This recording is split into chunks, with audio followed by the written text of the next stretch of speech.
Good morning. It's Monday, June 29th, 2015, and this is your morning edition on I-24 News. Coming up later today, Israeli forces intercept a Gaza-bound boat late last night in what the IDF says was a short operation free of any casualties. And a day before the set deadline for the signing of a nuclear agreement between Iran and the P5, Zarif returns to Tehran with officials saying the deal will be postponed. And later on the show, pride parades taking place across the world have much to celebrate now following the U.S. Supreme Court ruling to legalize gay marriage nationwide. Good morning, I'm Yael Wisner-Levy. We begin now with the Gaza-bound flotilla, which Israeli Navy commandos boarded overnight last night and took control of the vessel. Israeli forces intercepted the Marianne in what the army says was a short operation free of any casualties. The boat is currently en route to the Ashdod port here in Israel, after which the activists on board will likely be deported, as Israeli officials have warned. Joining me in studio this morning is Channel 2 Foreign Affairs editor Arad Nir. Good morning, Arad. Good morning, good to be here. And Haaretz senior defense correspondent Amir Oren. Amir, thank you for joining us. Morning. We're going to go straight to our I-24 news reporter Gabby Weiniger, who is on board, waiting at the Ashdod port. Gabby, what's the latest? So 3 out of the 4 flotilla ships actually turned back. Now below me there seems to be a high security presence, a few army and naval commanders, and they're waiting for the one remaining boat, the Marianne de Goldsberg, to arrive here. And we're also waiting for the boat to arrive.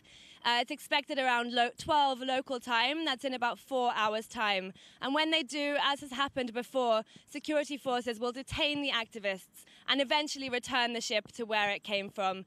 So the activist journey began from various European ports on Friday.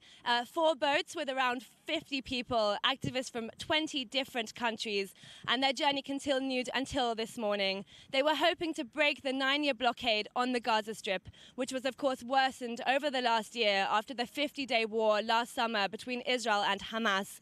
The UN says up to 100,000 people remain homeless, and very little reconstruction has actually started. So of course they're hoping to highlight this issue by showing how nothing, not even humanitarian aid, can enter into this blockaded coastal area with a population of around 1.8 million people they say are trapped in an open-air prison. We even have some famous faces joining. Monsef Marzouki, he's the former Tunisian president and a very high-profile human rights activist. Also Basel Ghatas, an Israeli Arab member of the Knesset, the Israeli parliament. They're joining the crew to try and break the blockade. We know Ghatas is on the Marianne de Goldsberg that is due to be escorted here shortly by Israeli security forces. So we'll have to wait and see when the army brings this fishing vessel from international waters into this very port, which is the closest Israeli port located to the Gaza Strip, around 38 kilometers away. But one thing is for sure, this coalition flotilla has not succeeded in breaking the blockade on the Gaza Strip. Gabby, thank you for that, and you will be updating us throughout this morning. Amir, of course, as we just heard, it's not the first time that Israel has dealt with this kind of humanitarian vessels coming towards its shores. What's going to be for the 3 out of the 4 vessels have turned back? The 4th is on its way to Ashdod. What will be expected for the people coming to Ashdod? Well, there is a procedure, almost a protocol, whereby they are processed once they reach the harbor, and then they are driven to Ben Gurion Airport and flown outside of Israel to wherever they want to go. And one hesitates to be cynical about it because, of course, the humanitarian situation in Gaza is dire, and soldiers or sailors have been in danger here. But nevertheless, this has been a sort of a morality play. Each part of this show knows what to do, what is expected to it. The activists are showing the world that they have not forgotten Gaza.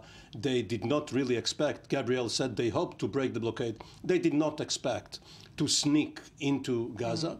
And Israel, because of international law, which forbade a discriminate blockade. You know, going back to the 19th century, where sometimes out of mercenary reasons, some ships were allowed to go into a coast and have some commerce with the natives, and some were not. The international law has been said that you must have either a total blockade or none at all.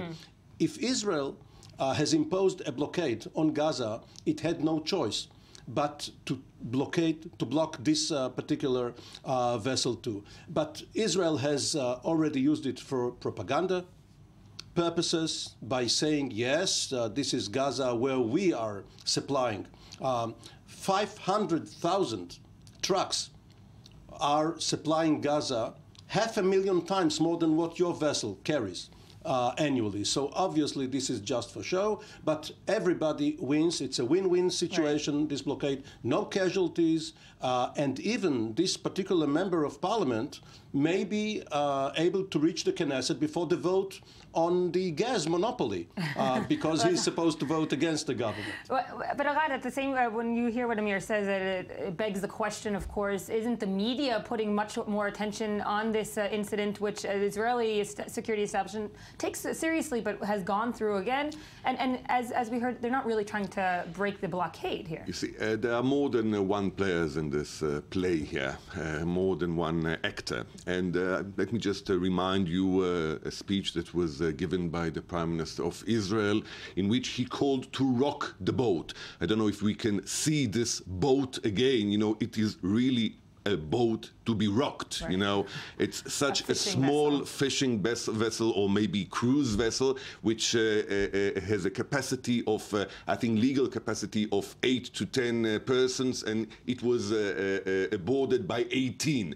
So it could be rocked, and the sea wasn't so calm last night. So it's not a big deal that the Israeli special forces managed to deal with this vessel. But Prime Minister Netanyahu, from the very beginning, decided to use this flotilla into his own propaganda machine, the same as the activists used it for their own propaganda machine, as well as the Israeli media succumbed to the two sides, right, and played into both hands. But, you know, I asked my people in the newsroom this morning to check how much attention this ordeal or this event received this morning by the international media. So it's actually very close to nil. You know, the big media outlets do not have lots of interest in it yet, because let me remind you that since the Mavi Marmara flotilla, which was a big fiasco here in Israel, by Israel and by the Turkish authorities who allowed it, since this flotilla there had been many other flotillas. I can't remember, maybe you remember the exact number, Amir, but you know, and nothing have happened. Well, you know, the YouTube is full of pre-recorded videos by the activists that were released as the Israeli commando intercepted the boat. If you see this video, you know that we have been intercepted and we are being dealt with against international law, etc., etc., etc. So it's a game. Everybody is playing this game, and everybody knows the end of this game. There was a report that Netanyahu was planning on handing out letters upon the arrival, showing, you know, why are you coming here in Syria? Just north of us, there's a civil war. Did I say propaganda? Who's winning in the propaganda war? Because this is an ongoing war that... There is no. I think there is no winners here. Every side convinces the convinced. This is how it operates. To the choir. You know, I tend to agree with all the Israeli legal advisors who claim that this blockade is totally according to international law. But even if it's right, as this old rabbi used to say, it's right, but it stinks. It stinks. Amir. But you know, this was really a water spectacle not more than that. There was no resistance. Everybody have learned their lessons from 5 years ago from the Mavi Marmara, and the admiral in command of the Israeli Navy now is a former special forces leader. The other one in 2010 was not. So they are practiced professionals. However, the people of Gaza are the winners, if there are any winners to be allotted here. Because only a couple of days ago, you heard someone like Minister Naftali Bennett, who is supposed to be the right-winger of the Netanyahu government, all of a sudden adopting the moderate position put forward by the foreign ministry a year ago regarding the proposal of reconstruction for demilitarization of Gaza. And reconstruction also means a deep sea harbor. No, yes, of course. It means that Israel accepts Hamas as the ruling government. Hamas agrees not to attack Israel and perhaps not to get outside weapons. And Israel allows an airport and a seaport which would make such flotillas unnecessary. Should we put in the soundtrack of the violins? No, but if Israel does come out with an initiative, whether or not it's accepted is another matter. This would be... I totally agree with this, but I don't see the initiative, or the official initiative, and really, I mean, it has to be We'll be able discussed. to meet here for a couple of times before it has been accepted. Meaning, but has perceptions within Israeli society, Amir's talking about the education minister Bennett, who just last summer was the biggest proponent of going at a whole hard strategy against Hamas. Well, have the winds changed? Mr. Bennett's statement is probably a good step forward, but I don't see any total change or tangible change in the Israeli public opinion. But this shouldn't bother anybody. You need leadership. You know, unlike the Greeks these days, you cannot go to the people in order to justify any forward step that you are taking. A government has to take decisions. It was elected in order to take decisions, and we have to see a decision being taken by this government or another in order to go on, regardless of public opinion. But Arad, if you mentioned the Greeks, we will have a Pyrrhic victory if there is son of protective edge of what we had last summer shortly, and even if Israel wins the next round, it will lose. And therefore, Netanyahu and his ministers, and especially the military, including the coordinator in the territories, and these are moderate people, they all know that it will be to no avail to have another round in which Israel wins. So they are proposing moderate steps to allow more goods, more freedom of passage, in order to alleviate the problems in Gaza. Whether they succeed or not, whether they have another partner, whether Hamas is now acting under pressure from Daesh, there are many factors. Whether they are genuine. Whether they are genuine. And I'm just going to quickly end this. We're going to be speaking about Greece soon. The IDF did release a statement saying that the forces have reported that use of force was unnecessary and that the process was uneventful. And it's now being, of course, reported being escorted to the Ashdod port and is expected to arrive within 12 to 24 hours. Thank you both for joining us. Thank you. We're going to speak very soon. And staying in the region as we move to the Iranian nuclear talks in Vienna, which a senior U.S. official says are now set to go on beyond tomorrow's formal deadline for a deal. This comes as Iranian Foreign Minister Mohammad Javad Zarif prepared to fly back to Tehran to consult with his government about the talks. And this marks the second time in recent months that diplomats have blown a date to finalize the deal. Of course, they previously ignored the March 31st stop date. And with me still in studio is Arad and Amir. Let's go look at the next report and we'll take it from there. The second day of the final round of Iran nuclear negotiations is ending with many uncertainties, with the parties already prepared to continue talks beyond the June 30 deadline. But deadlines aside, some of the Western negotiators made it very clear that if Iran doesn't make the necessary concessions, they will not be afraid to walk away. No deal is better than a bad deal. There are red lines that we cannot cross, and some very difficult decisions, tough choices are going to have to be made by all of us.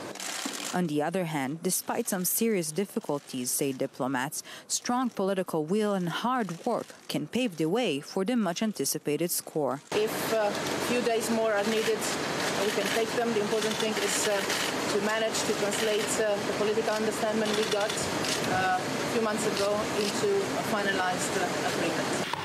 The main unresolved issues include the terms and pace of sanctions relief, the limitations on Iran's nuclear research, international verifications and inspections, and a mechanism to reimpose sanctions if a deal is violated. Publicly, both sides are expressing firm and often contradicting positions. Inside a negotiating room, they will try to meet in the middle. What we want is a robust deal that recognizes Iran's right to civilian nuclear power, but guarantees that Iran effectively and definitively gives up nuclear weapons. That's the objective.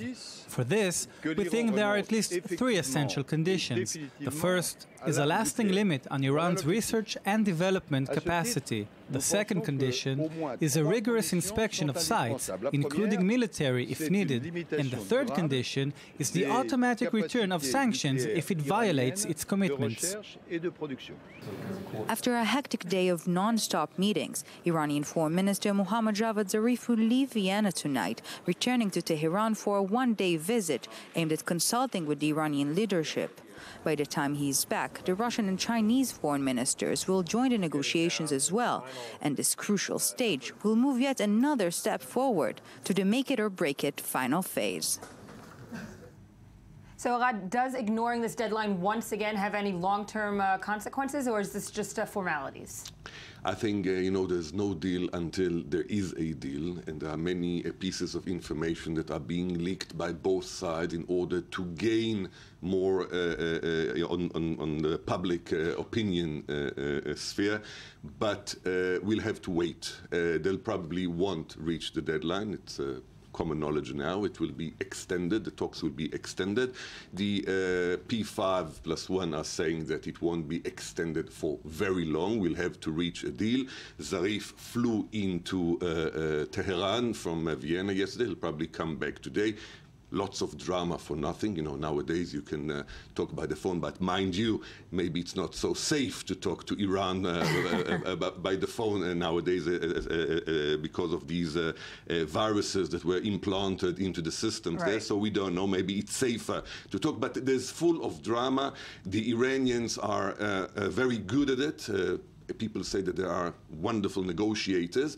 I personally don't tend to undermine the other side.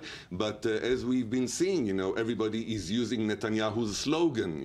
Bad deal, is better than no deal is better than a bad deal. Right. So everybody is repeating it. This is the slogan of the talks. But I think we have to be patient and to see the end game. Until we reach the very, very last minute, we will not know what is it all about. I've been covering few rounds of these talks.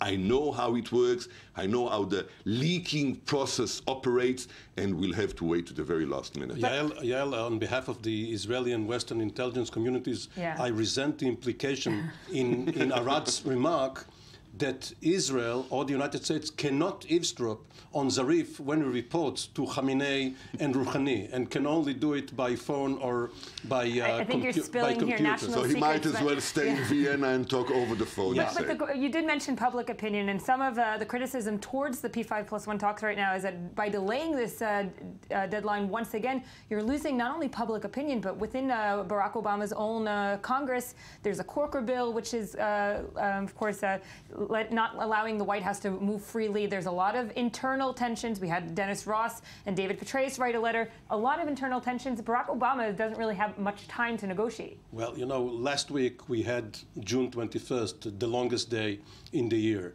Back in 1944, June 6th, D-Day, was considered the longest day. Now, tomorrow, June 30th, it will be the longest day for a week or for a month, because there is only one decision maker here, and this is Ali Khamenei.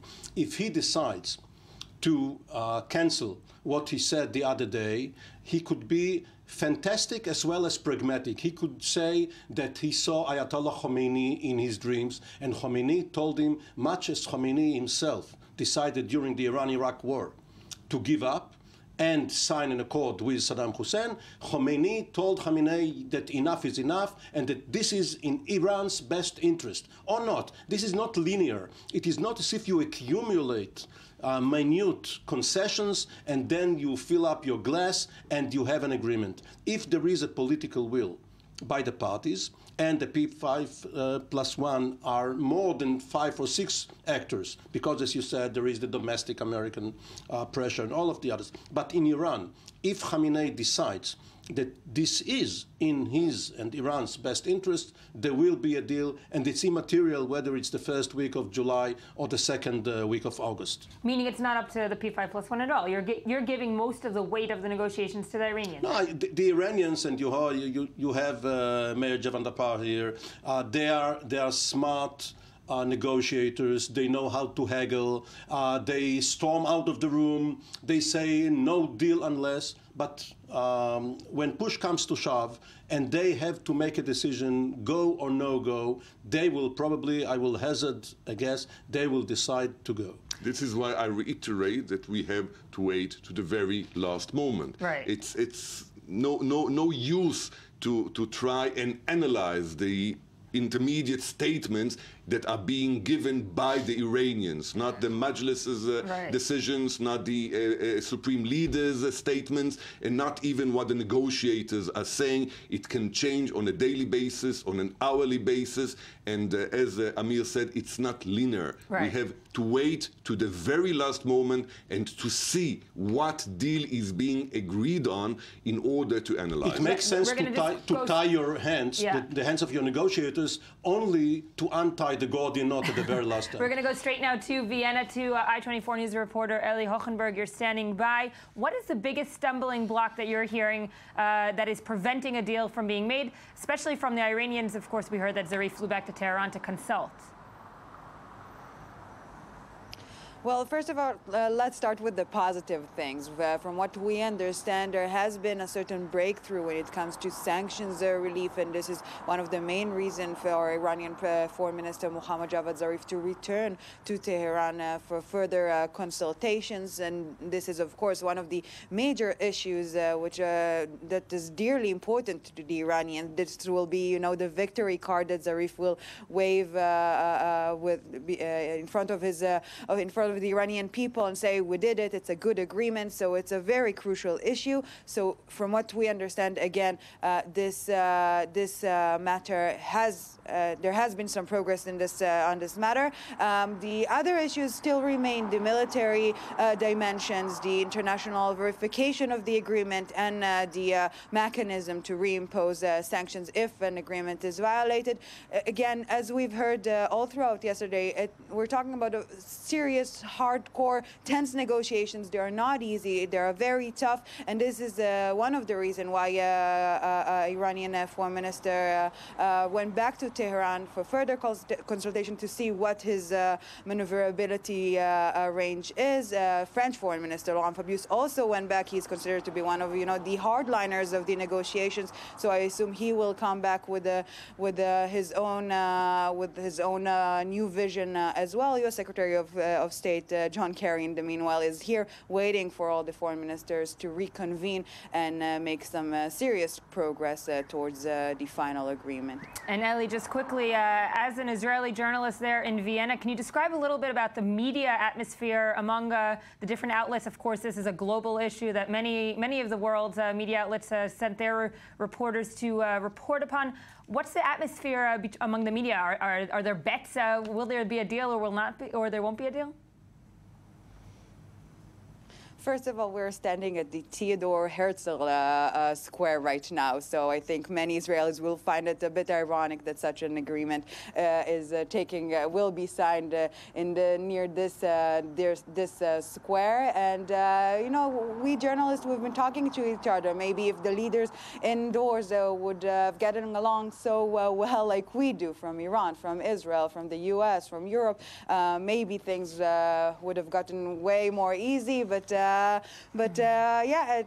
real life and the high decisions of the leaders are pretty different, I'll say. Eli Hochenberg, I-24 News reporter there in Vienna, thank you for joining us. Arad, if you look at what Netanyahu has been doing since really he stepped into office, way back when, this has been the #1 item on his agenda. Has it made a dent on these P5+1 talks? I'll say again. Besides the slogan? We'll have to wait to the very last moment in order to know. Are people taking it into account? Are the negotiators taking it into account, the P5+1 negotiators taking it into account? I think they take it into account. It's not their main issue on the table. You know, they have their own targets and their own aims, but they take into account. They hear Netanyahu. I don't know if they always listen to him because he talks so much and so often. Maybe, you know, they get facilitated. You know, they don't pay attention anymore. But I'm sure that in the back of the minds, Netanyahu is reverberating. He is there, and as I said earlier, no deal is better than a bad deal. This is what they all keep on saying, and this slogan is copyrighted for Netanyahu. And Amir, when you look at the U.S.-Israeli relations in that respect?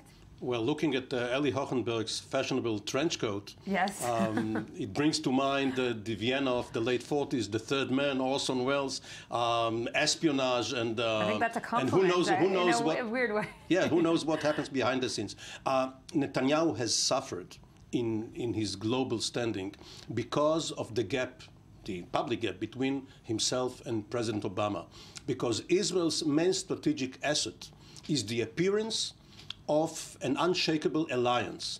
And Netanyahu has hurt this appearance because of his spat with Obama. And yes, there is the military option, mostly the American one, not the Israeli one, because if Israel now tries to torpedo the agreement by some petulant, childish act, it will be received very harshly by public opinion, and Netanyahu will not be able to claim credit that he has bettered a bad deal by his posturing. Talking about military option, American military option, I'd like to remind us that in the 60s, the Americans were elaborating how to deal with the Chinese nuclear program. They even had, you know, the military plan to stop it. They didn't implement it. And see where China is now with nuclear weapons. See where India now is with nuclear weapons. So maybe it's not such a doomsday weapon to perhaps even another country in the Middle East without saying who will not be mentioned. You're spilling national secrets today like crazy. Amir, Oren, Aranir, thank you both for joining us. Coming up next, we're going to speak about, of course, the debt crisis in Greece. But first, let's hear some more of this morning's headlines.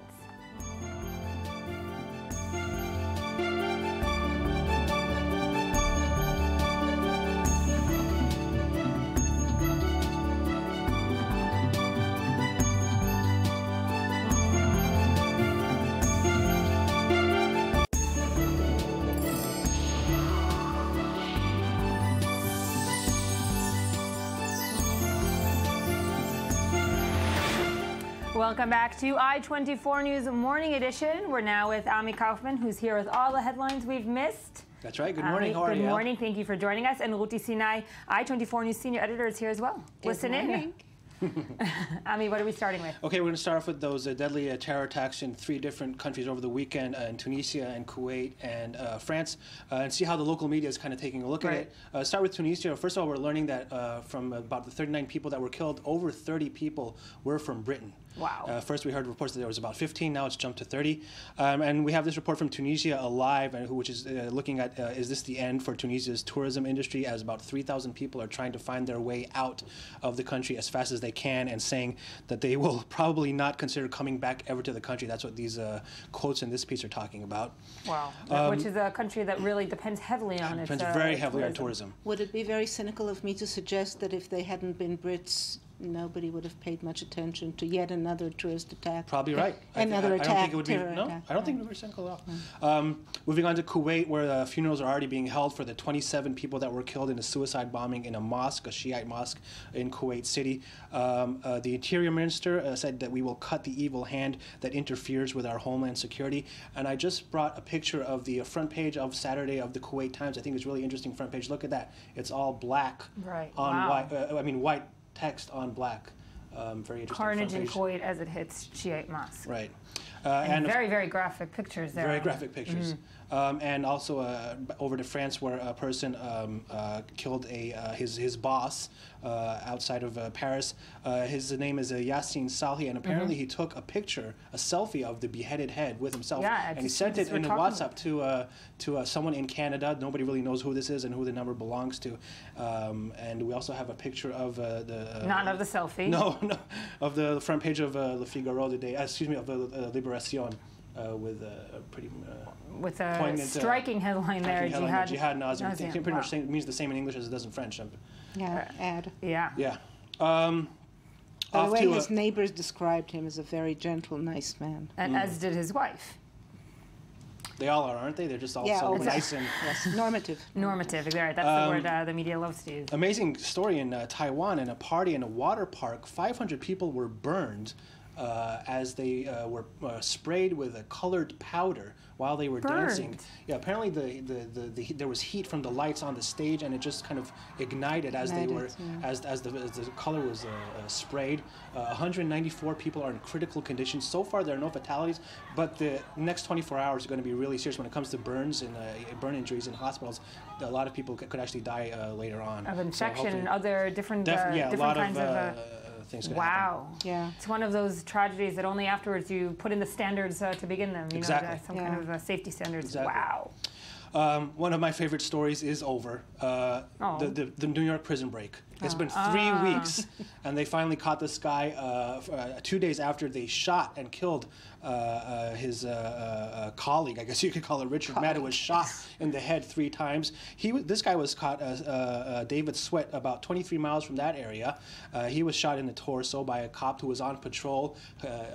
Sweat was jogging, and he asked him to turn around, and he started running even faster, and that's when the sergeant stopped. So they were living this like normal life outside of prison? Well, I don't know if he was really jogging, but that's what the cop said that he was. But he was just kind of running along the road, and he wasn't exercising. I don't think he was exercising. Do you think they really thought they'd get away with it, like that they would never be caught? Look, did you really think that they'd be 23 days without finding them? I guess. I mean, did they really think they would be able to break free of these like maximum security prisons? It's a crazy story. Yeah. And we're just going to end with a few items on Obama and what happened in the States in the last 10 days. Euphoria. I mean, later in the show, we're going to talk about the SCOTUS decision when it comes to gay marriage. We're going to talk about that in depth. But first, we're going to talk about the last 10 days, as David Remnick wrote here in the New Yorker, seemed to be a really defining moment in Obama's presidency. And I think we have to remember that after the midterm elections, people were calling him a lame duck. And look at what happened in the last 10 days. It started in this horrible shooting in Charleston, the church massacre there. Went on to Thursday, where the court put an end to years of court cases and congressional attacks against the Affordable Care Act, which is known as Obamacare. And on Friday, the amazing decision which gave same-sex marriage, to legalize same-sex marriage all across the country. Yeah. And in between, the Confederate flag being removed in the South. Thank you very much for bringing that up, because I think we're talking about. I also want to talk about, I think, what 2 iconic moments and 2 iconic pictures that are really going to go down in history. The first has to do with the Confederate flag. We saw a woman named Bree Newsom, who I think this picture is just going to go down in history, and we have some video of her. She's, talking about the Confederate flag not going down after the shooting, a symbol that is seen as a symbol of white supremacy across for many people. This woman said, I'm not having any of that. I'm just going to go up there, take my harness, and take it down. Wow. This is like a Tiananmen tank kind of photo. It's really amazing and Obama breathtaking. did speak about it in his eulogy to Charleston. Exactly, which brings us to the eulogy, the most amazing. I mean, it already happened on Friday, but I think we just have to show it again, where he spoke at the eulogy for Reverend Clementa Pinckney, the pastor who was murdered by Dylan Roof at that church massacre, and brought everybody to tears, I think, when he started singing Amazing Grace at the eulogy. Let's take and finish with that. It's just a of course, amazing video. My pleasure. Amazing grace, how sweet the sound that saved a wretch like me. I was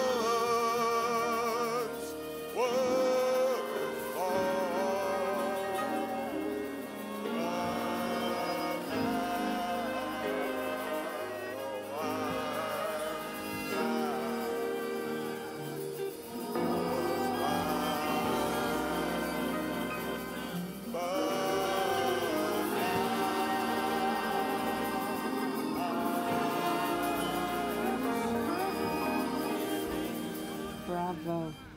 I'm going to go out on a limb here and say no matter what your politics are around the world, that's definitely a sign of leadership. No matter definitely. what. I mean, look, a lot of people have a lot of criticism towards Obama, especially on the left, that he's not doing enough. You know, I certainly have my criticism as well with his foreign policy, how he's been kind of weak when it comes to Wall Street bankers, of course, Israel-Palestine as well, and the drone war is, you know, it's a moral catastrophe. But I think you cannot say anymore that this man is making America, he is making, I think, America a better place. Yeah. America is a much different place. At least trying to. Yeah, he's trying to. The New York article is a great summary of those 10 days in June. It really is. Ami Kaufman, thank you for joining us. Thank you.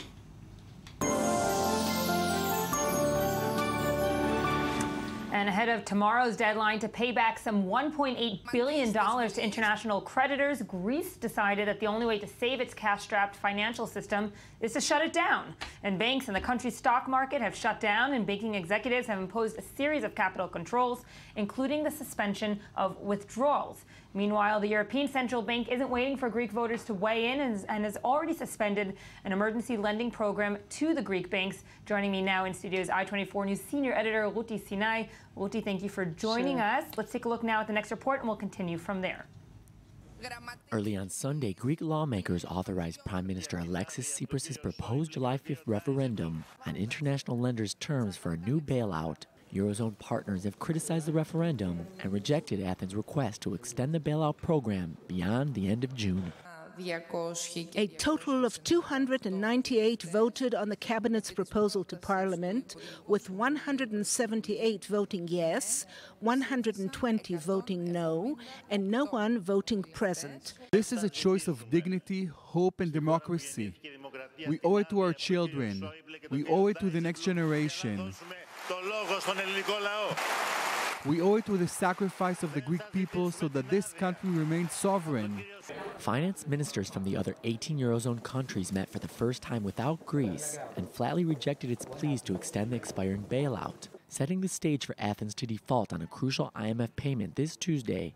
After the departure of Greek Finance Minister Yanis Varoufakis from the meeting, ministers were left discussing Plan B, how to limit the damage of a default. You have to count on Greece getting into acute problems in the coming days because of this decision. You're keeping in touch with what has happened in the Greek cities today, and particularly in Athens, with money being drawn from ATM machines beyond what would be normal in a weekend. Greece's €1.6 billion debt is due to the International Monetary Fund on Tuesday, with its bailout program expiring the same day. Greece's future hangs in the balance, with much uncertainty how the country might survive financially. We're also joined from Athens by strategic communications consultant Stratos Safiolias. Thank you for joining us, Mr. Safiolias. Can you describe the mood this morning waking up in Greece? Well, first, I want to tell you I was driving late last night around 2 a.m. and people were still queuing up in front of ATMs. And also, curiously, perhaps, people were, also queuing up in gas stations, and many gas stations had run out of gas, which was something that couldn't quite be explained in any economic terms, but I guess is what happens when people are panicking. Mm-hmm. It's a sad situation. Frankly, I never thought I would live through something like that. To say something a little bit optimistic, I will say that there's also, I saw that late last night there was a phone call by President Obama to Chancellor Merkel, and also the U.S. Secretary of Treasury has also suggested that there must be a resolution into the situation. We saw the Asian stock market today. This is not a simple situation. This is not just about Greece edging towards Brexit. This is something that will affect the entire Eurozone, and I hope that reason will prevail in the next couple of days. We have a question here from our I-24 News senior editor, Ruti Sinai. Hi, good morning. I'm just wondering, is there any way to gauge or assess what the outcome of the referendum is going to be? Listen, I mean, of course, here I'm not going to be objective because I totally support Greece's position towards Europe, but I will say something that I hope it translates into reality. We knew all along, before the elections, and also after the elections, we have the polls that suggested that Greeks want to stay in the Eurozone. And if I am to believe in the numbers, I will say that the outcome of the upcoming referendum will be a yes to the measures. Of course, things are very dynamic, and we will have to wait in the next few days to see what the situation will be. Ruti, we're hearing a hint of optimism here, but meanwhile in Asia, the markets have just plunged. Yeah, that's sort of the first indication that this is a real crisis, because it's spreading. Not just the markets, the euro also. The euro has gone below the $1.10 mark $1.10 mark, and this is this raises a lot of concern about the repercussions and the shock waves of this crisis in Greece, of course. And when you look at it not only within the Eurozone, but also globally, this is a crisis that's scaring a lot of other countries as well. Greece is, this kind of prototype of a country that is not much different from other countries around the world that are dealing with the repercussions also of 2008. Well, also in the Euro bloc itself. Right. You've got Spain, and you've got Italy, and you've got Portugal, where the economies... that's the nightmare scenario, of course. The stronger economies, Germany and France and Britain, well, Britain is another story, that's also shades of Grexit followed by Brexit, but anyway, at least Germany and France and the stronger economies are, intent on, stopping this, putting a finger in the dam, as it were, in the hole in the dam, and preventing what they call the contagion here of this, possible Grexit.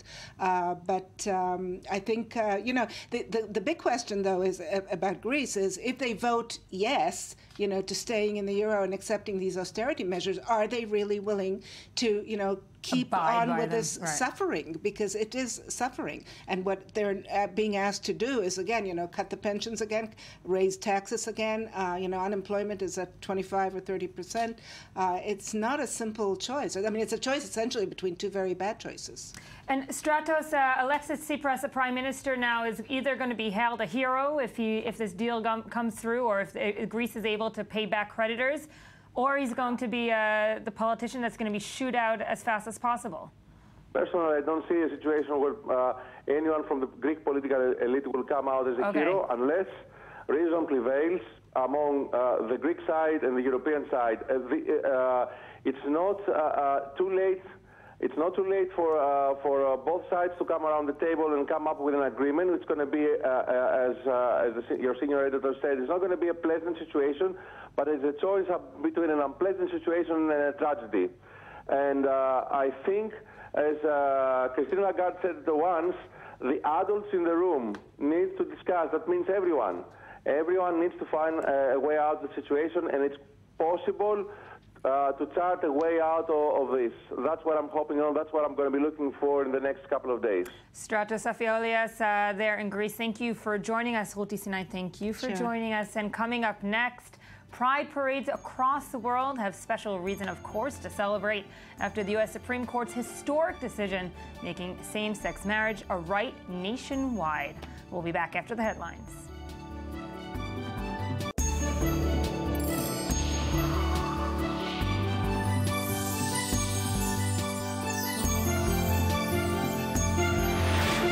Welcome back. It's still Monday, June 29th, 2015. This is still the morning edition on I-24 News. Thank you for staying with us. And finally, same-sex couples have a legal right to marry right across the United States. That means those 14 lonely states which bans on gay marriage will no longer be able to enforce them. The Supreme Court decision on Friday comes just as New York's famously boisterous Pride weekend began, giving an extra oomph to celebrations from London to Mexico. And as perhaps expected, there are some certain Republican senators that are voicing their opposition to the bill's passing, but gay rights advocates couldn't care less. They're already preparing for the next battle, the expansion on civil rights laws to protect gays from discrimination. We're joined now in studio by Oded Fried, the executive director of the Israeli LGBT Task Force. Good morning, Oded. Thank you for joining us. Let's take a look at the next report, and we'll take it from there.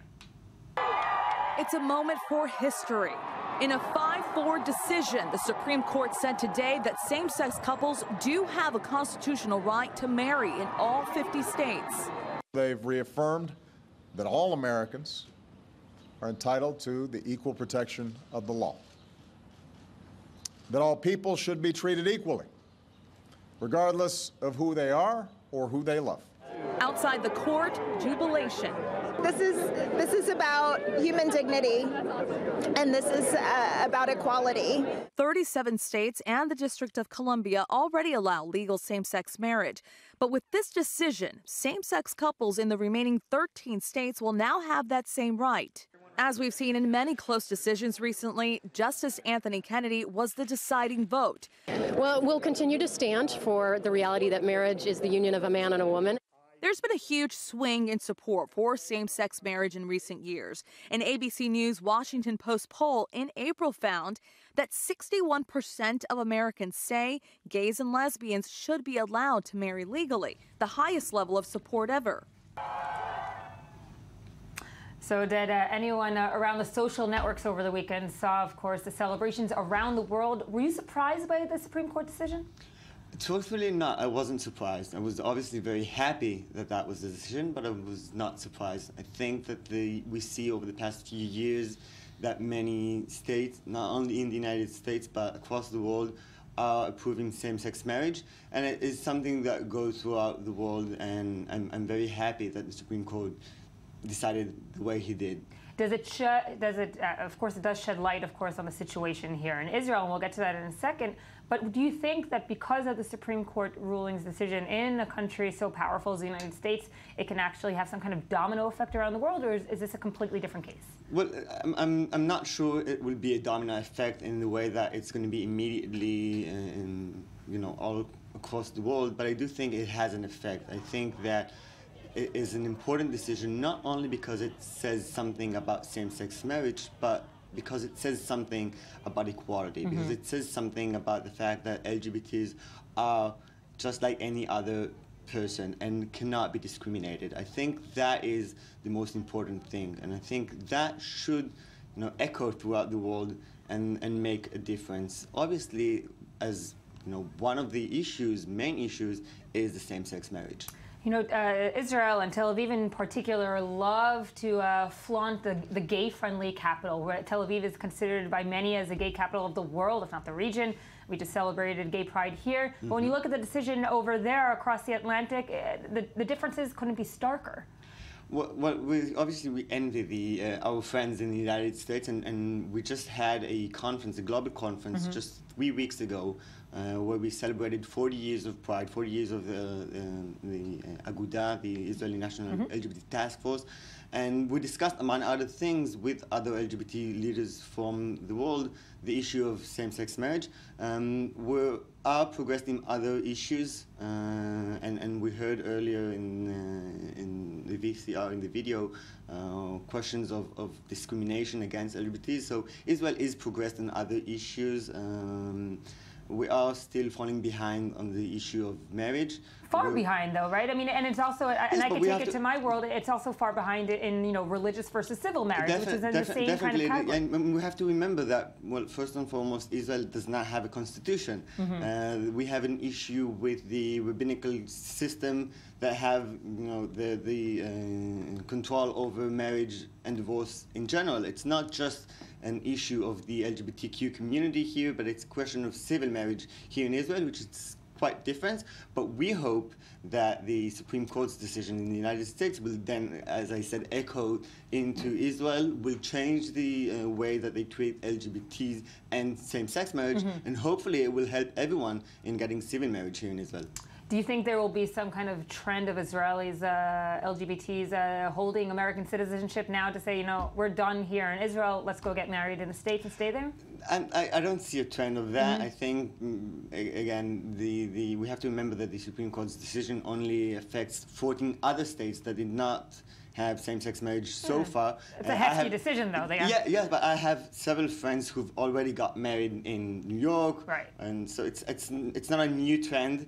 They did it before, they're going to do it again. There are some other countries in Europe also.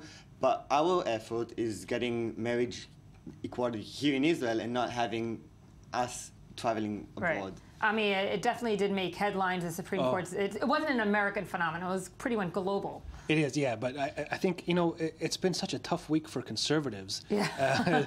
It's really been tough. First, they had, Obamacare, the Obamacare decision, and then the same-sex marriage.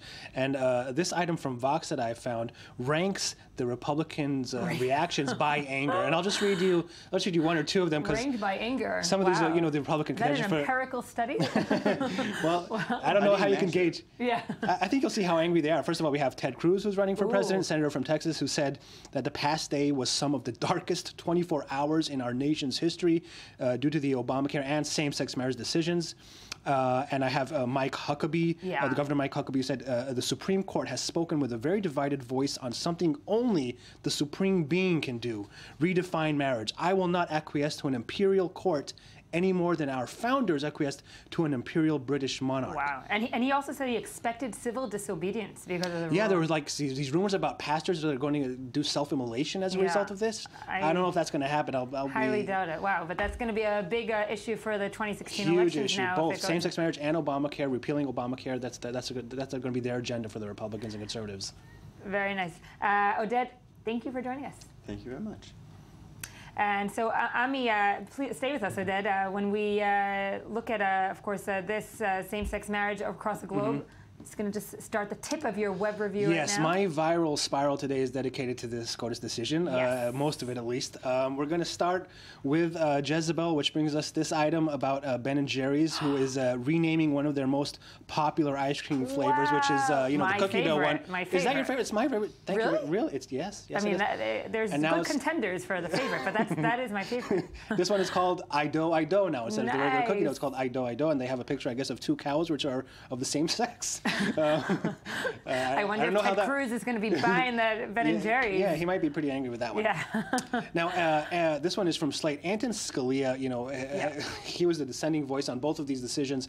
And Slate writes, when it comes to penning baroquely articulated vitriol, Justice Antonin Scalia may rival William Shakespeare. So what they did is they made this Scalia, what they call the Scalia sick burn generator, and you can put your name in there and kind of, it makes Scalia burns you. So this is me.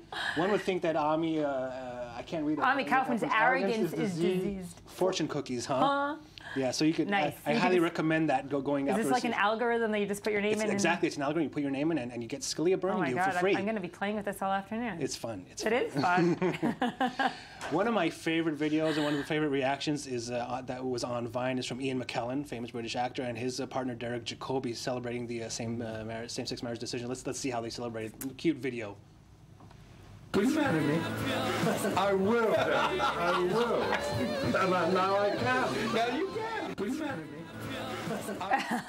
Very cute, aren't you know, they? you also saw a picture of an 85-year-old and an 83-year-old finally tying the knot. Really? Yeah. That's nice. It went viral.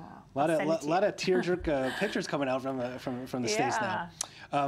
This is from Death and Taxes, a site that I love, and I saw a lot on Twitter. These guys that are threatening, because of the decision, to move to Canada.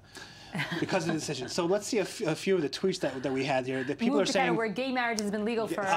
You stole my punchline. Are they aware of the situation in Canada? You stole my punchline. We're stealing his punchline. These people are saying, well, this country is going to hell after that. I'm moving to Canada. I'm taking my wife and I'm moving to Canada. And the problem is, as you just said, gay marriage has been legal in Canada for 10 years, folks. 10 years. These are real tweets. Oh, there are thousands of them. These are real tweets. And they've been retweeted 40,000 times. Yes. They're going to have a great surprise once they. They're going to, cross the border and it's going to be, it's legal here too. Can't use that line anymore. Now, I, like many people, on my Facebook profile, changed my picture to the color, the rainbow flag, and a lot of people did that. Really did you guys? No, did you guys do that? I didn't because I. You did it? Okay. So this is for. Okay, we're going to help you out for you and from other viewers. When do you change it back to your regular profile pic? So BuzzFeed put a poll out, and there are three options. The three options are, as I can read you out, a few days seem about right. There's lots of other important issues out there. There you go. I'm waiting until other people start changing theirs. You don't want to be the first, that's for damn sure. Oh, that's also true. And I'm saying that's the one that I chose.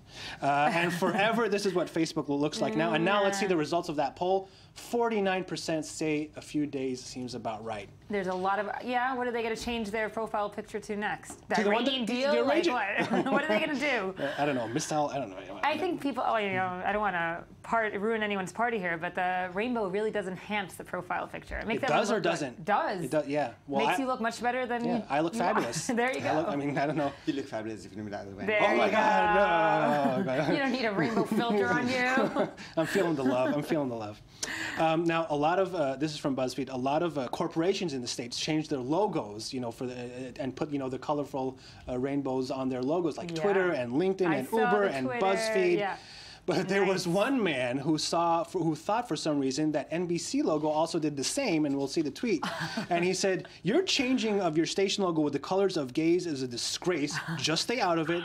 Your integrity is ruined. ABC KTV is my choice in the future for all Little Rock station viewing. Shame on you." And the station answers him, "We didn't change our logo, Don. It's been the same logo as always. If you know the NBC logo, it's just the rainbow colors." So. Maybe NBC was ahead of their times. Aren't they? Yeah. I don't know. Brian Williams would beg to differ. That's the end of my gay viral spiral, but we have some more time, I think, for some other stuff. Absolutely. This is from a zoo in Japan. Apparently, this gorilla is so hot, women are flocking to the zoo to see him. His name is Shabani. Young Japanese women are going to this zoo and taking pictures of this guy Shabani and putting it apparently sexy pictures. I don't know. You tell me what you think. Does he do it for you? I mean, he has this good stare. He has this intensive, nice stare. Look at that. Look at those eyes. He's nice. Yeah. Wow. And he's got ribbed abs and muscles, and he's working out, yeah. So he's very popular, and this is a really big thing in Japan. And what do you think, Ami? I'm not going to say. Yeah. Top Gun. Did you take my breath away? Did you like? Yeah. There's going to be a Top Gun 2. Oh, and the rumors say that Tom Cruise actually will be. Rumors for now. We'll be playing Maverick again. Wow. We'll be coming back to play Maverick again. He went a little cuckoo since then, though, right? Yeah, but apparently he can still act. I don't know.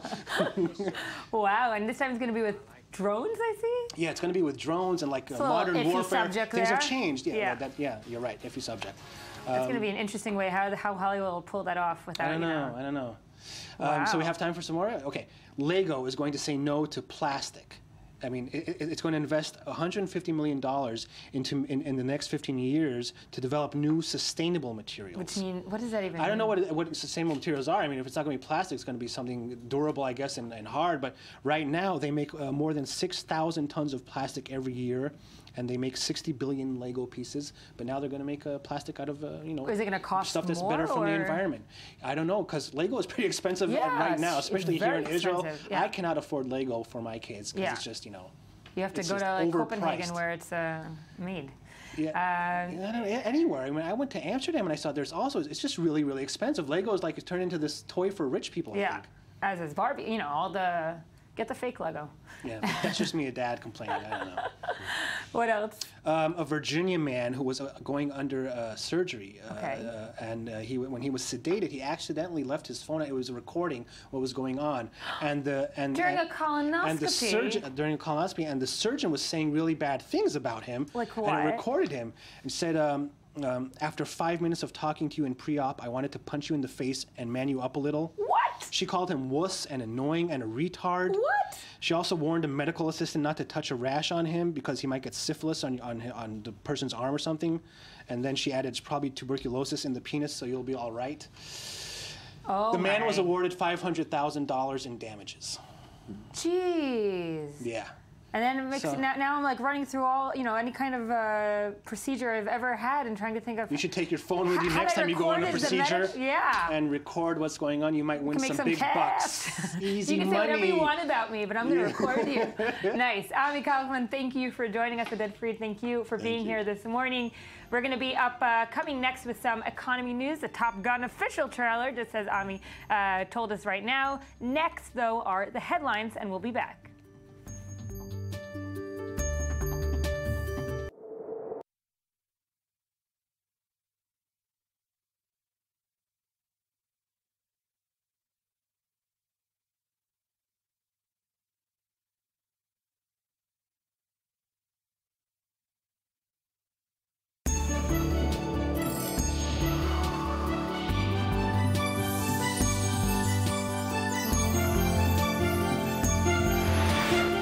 Welcome back to I-24 News Morning Edition. We're now joined by the Economy Magazine host, Natalie Ehrlich. Good morning, Natalie. Good morning. Thank you for having me. What do you have for us?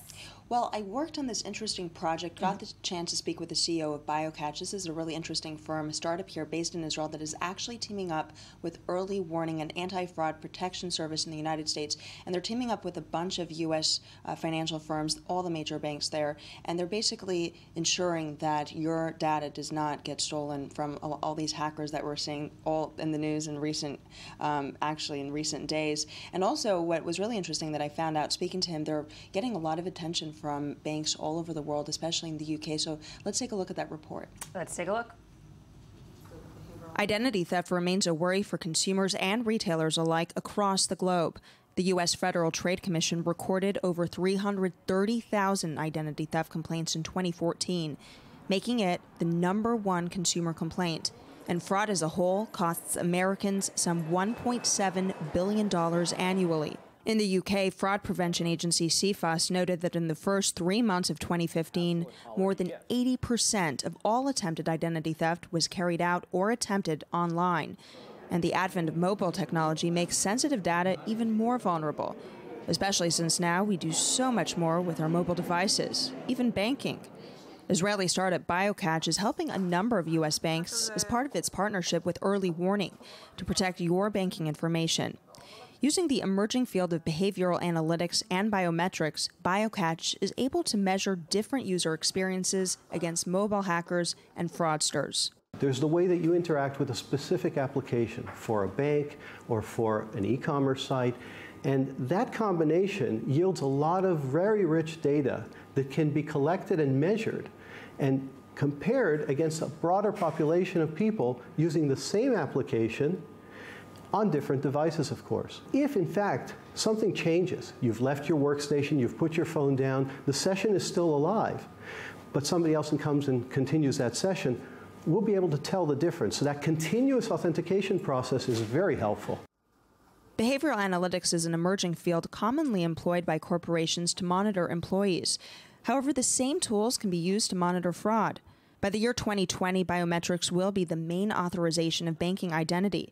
This according to Good Intelligence. Some of the scenarios where biometrics could be used are withdrawing cash with an ATM, proving identity when contacting a bank by phone, and authenticating via banking app through fingerprint. Good also predicts that as soon as 2017, more than 1 billion users will be accessing banking services through biometric systems. Of all the global banking markets, the UK is perhaps the most aggressive when it comes to investing in fraud technology, says BioCatch CEO Ron Moritz. Banks in the UK are in fact more aggressive and more forward-thinking in embracing technology and are delivering technology services faster, financial technology services faster, to their customers than anywhere else in the world. So it's actually very exciting to work with the UK banks because we're doing some work in the UK that hasn't even begun to happen in the United States. So Natalie, this technology is especially interesting because on the one hand, criminals are becoming, fraud criminals and so forth. They're becoming also very sophisticated, as are, consumers and so forth. Right. Theft is on the rise. Right. Cyber tech companies and startups, especially the ones here in Israel, because there is a big scene in that here, they have to become even more sophisticated to beat out these fraudsters and hackers that are also becoming even more sophisticated. So this is just an example of where you can combine, cyber technology that is often developed in the military that actually gets to be transferred over to the consumer side with banking. And so something that's actually really interesting with the technology that they use, they have a bunch of tactics that basically prevent this from happening. They have like a missing cursor maneuver. So when you're using your banking information online, your cursor, if you step away, it disappears so someone else can't just jump in. And what also is interesting, that another the tactic that they have is essentially when you're using your mobile phone, they could position or see what kind of angle you use to differentiate you from somebody else. Wow. So. And this is a startup company based in Israel, on its way to being acquired, or you didn't get to the financials, the nitty-gritty? Not just yet. Not just yet. But of course, something that definitely will be needed by banks worldwide. Maybe not by Greece. I don't know. That was a bit. Is that too early for Greek jokes? I'm not sure. Danny Swagler is here in studio with us as well.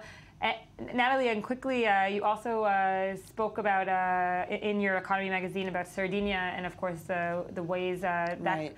Because of the conflict that we're seeing in North Africa, there's just been this surge of migrants in the last, or since the beginning of this year, 60,000 migrants. So we do have a report on that. Let's take a look. Factories closed and youth unemployment at over 75%. The town of Carbonia in Sardinia is one of Italy's poorest. Yet, when the call came to take in 90 migrants rescued from boats in the Mediterranean, the locals rushed to help. With just a few hours' notice, heaps of clothes, shoes, shampoos and baby toys were donated. What happened in the first 2 to 3 days is difficult to describe. It wasn't difficult to find space for the refugees. The real difficulty was finding space for the very many volunteers. Men, women and children from Sierra Leone, Nigeria and Guinea have found shelter in this converted training centre. Rosalind, a 32-year-old from Nigeria, is 5 months pregnant. She fled Boko Haram, but her husband died at sea during the crossing to Europe. When Boko Haram bombed my shop, then I and my husband around to Libya. So on the getting to Libya, my husband was doing plastering work in Libya. One day he was coming back for work, police arrested him. They tore his passport away and threw him inside the prison. So he spent 10 months in prison. Lamin Johnny fled Sierra Leone, devastated by the ongoing Ebola epidemic. His dream of a better life in Italy has yet to become reality. Since we came here, we rest for 5 days, and after that we go around moving everywhere. No work, you can't see work, nothing. Italy's rich northern regions have refused to take in any more migrants. But in Carbonia, while they may not be able to offer jobs, the poor are willing to help, even if it means using up what little money they have. Help has even come from the workers at the nearby Alcoa factory, which closed down in 2012. Some of us went to help at the migrant reception centre because they really need it. We, as Sardinians, have a reputation for solidarity. Unemployment and immigration are two different problems. They, poor things, are fleeing war. Over 60,000 migrants have arrived in Italy since the beginning of the year, and tens of thousands are expected in the coming months. While the situation has sparked tensions in Italy and the EU, for those in Carbonia, the situation is clear. Charity begins at home with a hot meal. Natalie, thank you for joining us, and stay, because Danny Soibel is here to tell us what has happened this day in history way back. Where are you starting from, Danny? Okay, I got some good things, and it's going to make you guys feel a little bit old, so I apologize for that ahead of time. No, we can't feel old. So sorry about that. Remember just a few months ago, we saw the whole royal baby thing going on, what they were going to name the baby. The royal mania. The royal brat was eventually named Charlotte. No, I didn't say that. Somebody else said it. You're going to get in trouble with some bricks around. No, the royal baby is great. The thing is, on June 28th, 1982, the royal couple named their first baby William. Mm-hmm. So William was born. No. It was very exciting times for everybody. The same kind of hoopla that we were used to a few months ago. Wow, that's great footage, though. Yeah, it's great. And there was some really funny things when Charles came out to make the announcement. He was like, the baby turned out in marvelous form. And it was a very shock to his system, he said. It was a rather grown-up thing for him to have a baby. And he said, it was a rather grown-up thing, delivering my baby, my firstborn son. So, yeah, this time, 1982, pretty crazy. But some things never changed. People still were massed outside and going crazy. Oh, he's a cute baby, William. I'll give him that. And Diana, of course, beautiful and stunning as always. Right. I was always more of a fan of the younger brother. He was a little more wild. Well, bring us footage of that, and we'll give out compliments to Harry as well. Not to worry. That's right. What else happened on June 28th? June 28th, 1997. Mike Tyson bites off a chunk of Evander Holyfield's ear. That I definitely remember. That was over 18 years ago. That's crazy though. 18 years ago, I remember this like it was yesterday. Yes. Yeah. Okay, we were alive then. So he got out of prison after after serving 4 years in 1992. He had a fight in 1996 with Evander Holyfield, and 1997 was the rematch. So I don't know if you guys remember this, but this sports story is considered now one of the biggest sports stories in sports history now. Everybody remembers this worldwide, and we have a story to show you, so we're going to go to that right now. Let's go take a look. For Tyson, it's here. Now let's take a look again. Yes, it's just here. He gets into the position there. Watch. You see he stays there. There he bites him there. You see him lift his teeth. And Holyfield in agony at that point, trying to rip free. I still wince when I see it, and I've seen that way too many times. They said he did it in retaliation because Evander Holyfield in the previous fight had got involved in a little bit of headbutting. And they say that they found the piece of the ear on the mat several hours later, and I think they were able to stitch it up. Now, it's funny, there was a Foot Locker commercial that says all is right in the world, and it showed the two hugging it out. You know, yeah, and I have to say that it's not, you know, we're in the year 2015, and these kinds of violence between players on any kind of court or ring hasn't stopped. I mean, it definitely hasn't stopped, but yeah, this one definitely takes the cake for one of the most gruesome ones. Definitely gruesome is right. Next, June 28th. Okay, so actually I want to take you to one of my favorites. Yeah. My favorites is Superman first appeared in Action Comics. Are you a big Superman fan like I am? I am a huge Superman fan. Okay, there you go. So convincing, Natalie. That was a convincing one. This image was very popular because it was showing Superman picking up a car. He was able to pick up a car. It was unheard of at the time. The original copy of this comic book sold just last year for $3 million.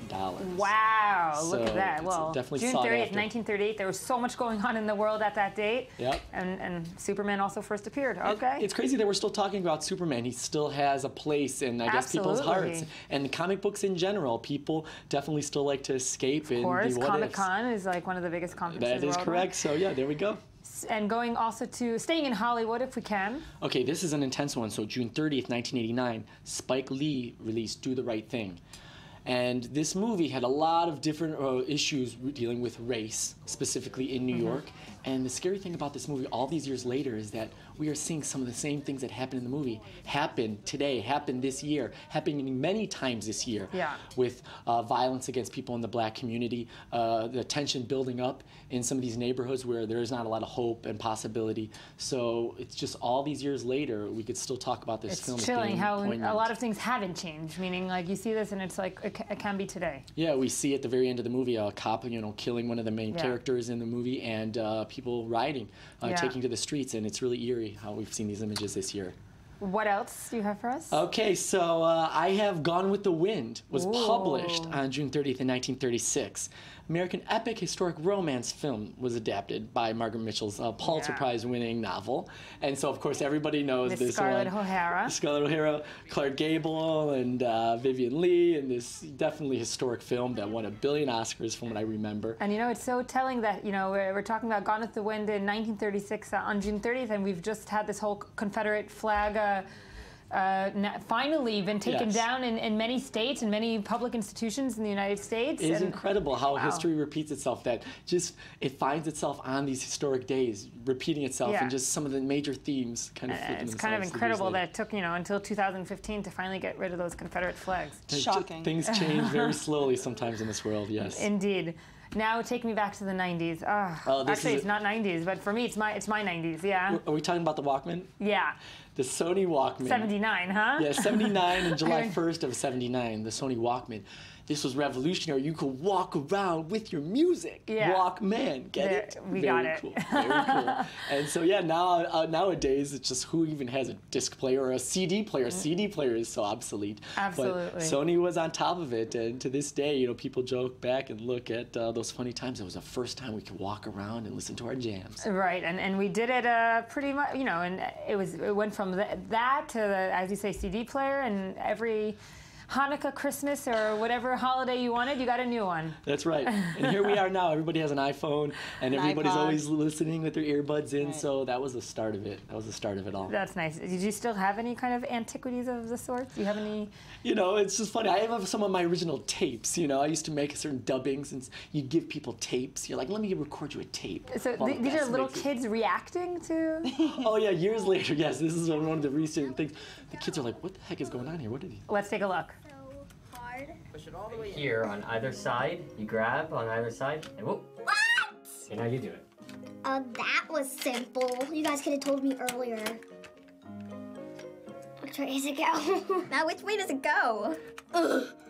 It's so hard. Push it all the way in. Technology, can't they get it? I mean, it's so ridiculous. It's obsolete for them. Danny Seibel, thank you for joining us. Natalie Early, thank you for joining us. That's all for today. You can, of course, watch us all the time on our website, i24news.tv. Follow us on Facebook, see us on Twitter. We'll see you soon, and we'll see you tomorrow. Next up are the headlines.